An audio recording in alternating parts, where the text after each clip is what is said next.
Media మిత్రులకు నమస్కారం. ముఖ్యంగా వైఎస్ఆర్ కాంగ్రెస్ పార్టీ ఎలక్షన్లు దగ్గరగా వస్తున్న సందర్భంలో తెలుగుదేశం పార్టీ నాయకులు వారి యొక్క స్థాయిని, వారి యొక్క ఉనికిని పూర్తిగా విచక్షణ కోల్పోయి రాష్ట్ర వ్యాప్తంగా కూడా వారి యొక్క విచ్చలవిడితనంగా మాట్లాడుతున్న సందర్భంలో కదిరిలో కూడా నిన్నటి దినం తెలుగుదేశం పార్టీ అభ్యర్థి కందుకుంట వెంకట ప్రసాద్ మరి ఒక వ్యక్తి ఏమైతే మాట్లాడాలో వాటిని మించి, స్థాయిని మించి మాట్లాడడం జరిగింది.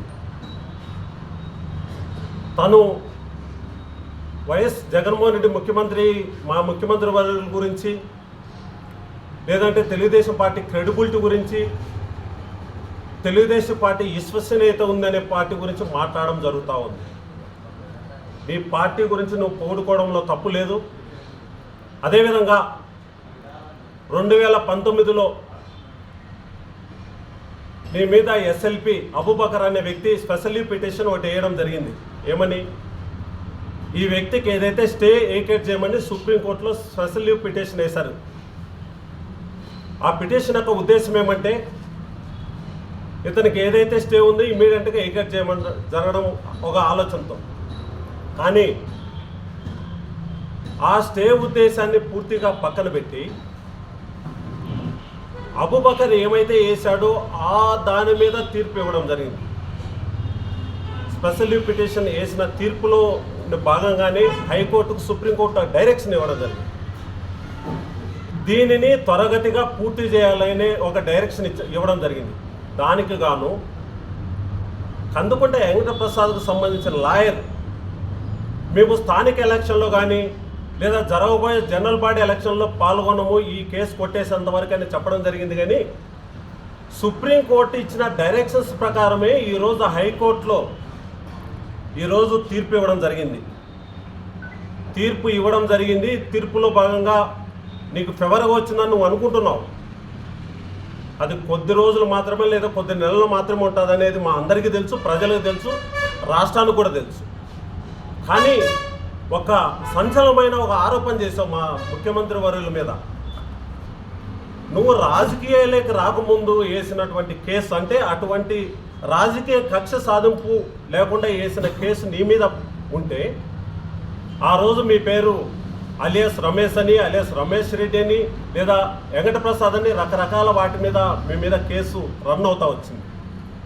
సుదీర్ఘంగా 25 సంవత్సరాల తర్వాత తీర్పు వస్తే, ఆ తీర్పుకు అనుగుణంగా మీరేం ఆలోచన చేస్తున్నారు? జగన్మోహన్ రెడ్డి కూడా కడిగిన ముత్యంలా బయటికి రావాలంటే అతను కూడా ఇమ్మీడియట్గా నా మీద త్వరగతిగా కేసును పూర్తి చేయండి అని జగన్మోహన్ రెడ్డి గారు వేయాలని మాట్లాడుతున్నారు. నీ కేసుకు దీనికి ఏమైనా పొంతన ఉందా?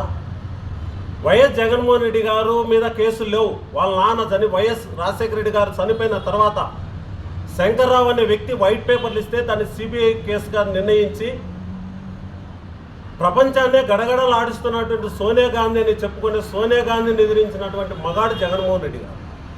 ఆ రోజు మీ నాయకుడైనటువంటి చంద్రబాబు నాయుడు, ఆ రోజు కాంగ్రెస్ ప్రభుత్వం అంతా కలిసి 90 రోజుల్లో బెయిల్ రావాల్సిన కేసును 18 నెలలు అన్యాయంగా జైల్లో పెట్టిన ఘనత ఎవరికందంటే మీ నాయకుడు చంద్రబాబు నాయుడుకే, ఆ కాంగ్రెస్ పార్టీకే ఉంటారు.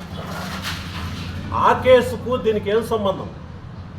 నువ్వేదో తొందరగా నిర్దోషిగా బయటకు వచ్చినావు, నాకంటే గొప్ప వ్యక్తి లేడని. ముందు మీ నాయకుని కథ చూడు. స్కిల్ డెవలప్మెంట్లో కానీ, రాజధాని భూముల్లో కానీ, ఫైబర్ గ్రిడ్లో కానీ స్క్వాష్ పిటిషన్ వేస్తే చంద్రబాబు నాయుడు మొట్టికాయలు వేసింది హైకోర్టు. అయ్యా, నీ మీద అభియోగాలు ఉండేది నిజమే, దీని మీద ఖచ్చితంగా ప్రూఫ్లు ఉన్నాయి అని అంటే, అప్పుడు నువ్వేం చేసావు? మీ నాయకుడు ఏం చేశాడు? అది గుర్తుపెట్టుకో. నాకు చర్మ వ్యాధి ఉంది, నా కళ్ళు సరిగ్గా కనిపించలేదు, నాకు ముసలితనం వచ్చిందని ఒక హ్యూమనిటీ గ్రౌండ్స్ మీద, మెడికల్ గ్రౌండ్స్ మీద బయటకు వచ్చినాడనే విషయం మీరు గుర్తుపెట్టుకోవాలి. మా నాయకుడు ఎప్పుడు ఒకటే విధంగా ఉన్నాడు. ప్రజా కోర్టులు ఇప్పటికే 151 సీటు తీసుకొని ఈరోజు మా నాయకుడు కడిగిన ముత్యంలో బయట ఉన్నాడు. ఈ రోజుకి ఏ కేసు నిరూపణ కాల.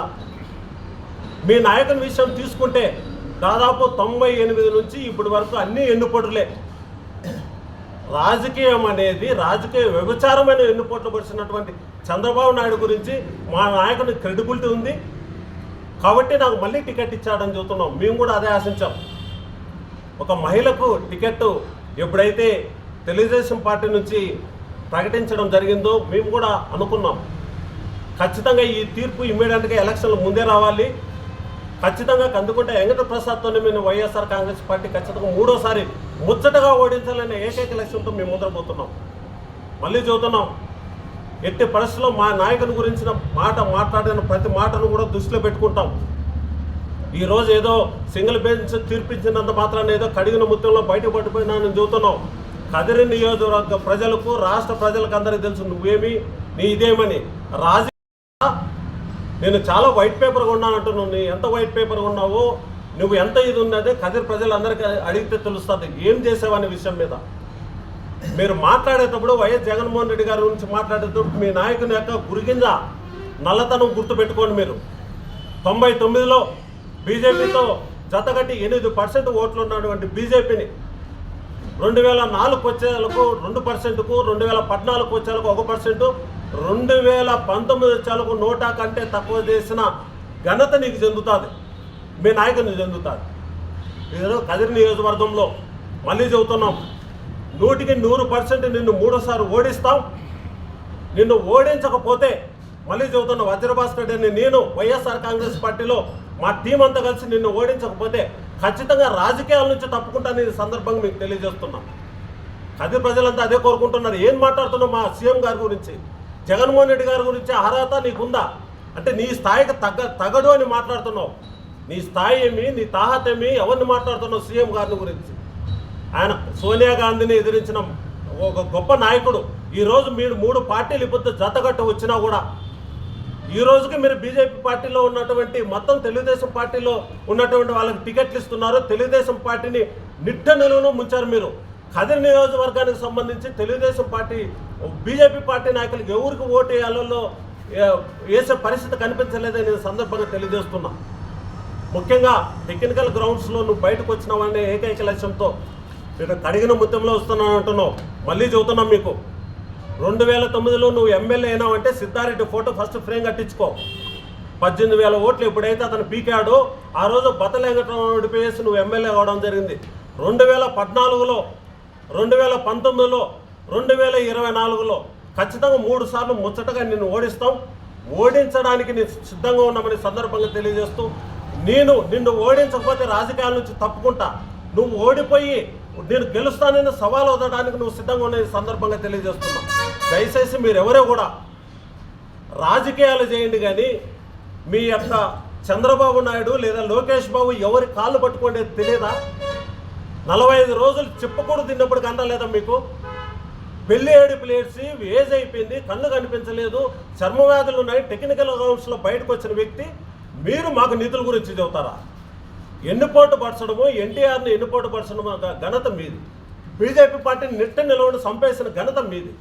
ఎన్నుపోటు రాజకీయాలు చేయడం మీకు చెందుతుంది. మా సీఎం జగన్మోహన్ రెడ్డి గారి గురించి ఈసారి ఎప్పుడన్నా కానీ ఇలాంటి మాటలు ఏదన్నా మాట్లాడితే 100% ఖచ్చితంగా మీ యొక్క ఏవైతే నేరాలు ఉన్నాయో నేర చరిత్ర బయటకు తీస్తాం. ఖచ్చితంగా కడిగి పాడేస్తామని, డిపాజిట్లు లేకుండా చేస్తామని ఈ సందర్భంగా తెలియజేస్తూ మరొకసారి హెచ్చరిస్తున్నాం. ఇలాంటి మాటలు మాట్లాడేటప్పుడు జాగ్రత్తగా ఆలోచన చేసుకోండి. హేళనగా మాట్లాడడం ఒక సీఎం గురించి ఇది పద్ధతి కాదని మీకు మళ్ళీ తెలియజేస్తూ చంద్రబాబు నాయుడుని 3వ సారి ముచ్చటగా ఖచ్చితంగా ఓడిస్తామని సందర్భంగా నిన్ను చంద్రబాబు నాయుడిని ఇద్దరిని ఇంట్లో కూర్చోబెడతాం.